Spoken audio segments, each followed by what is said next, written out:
हमारी खुशी हो तो अंदाज हुजूर की सुन्नत, गम हो अंदाज हुजूर की सुन्नत, जिंदगी का कोई भी लम्हा क्यों ना हो अंदाज सुन्नत मुस्तफा।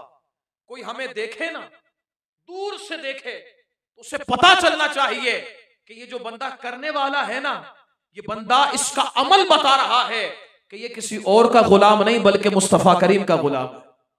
अंदाज ऐसा होना चाहिए। लेकिन आज क्या है मामला, आगाज से इंतहा तक रब की नाराजगी वाले काम किए जाते हैं। और फिर आज तो लम्हा कुछ और हो गया है ना, माशा बड़ी तेजी के साथ बढ़ता हुआ जा रहा है।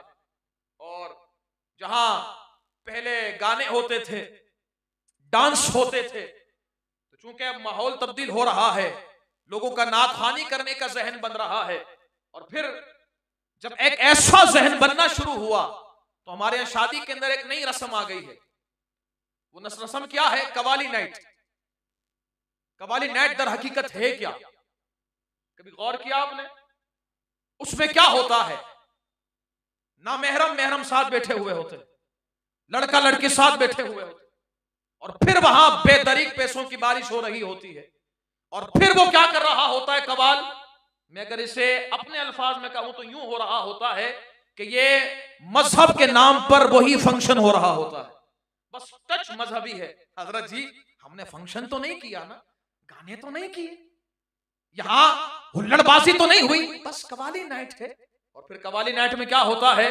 वो कवाल जो कल तक नाते पड़ता था, अब वो कवाल गाने याद करके आ गया है कि कौन है इस गाने सुनकर कि अपनी कमर को मटकाएगा और इस तरह का डांस करेगा। यही हो रहा होता है, आप सब बेहतर जानते हैं।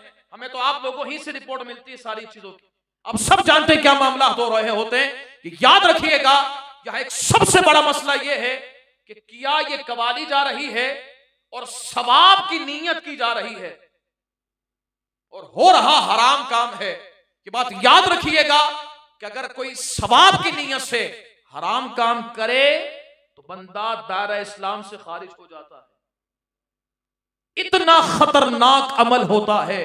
इसीलिए अपने खानदानों वालों में इस बात को अवेयर करें कि हमें वो अमल नहीं करना जिससे अमल से शरीयत टकराती है, हमें वो अमल करना है जिससे मेरे आका खुश हो जाते हैं।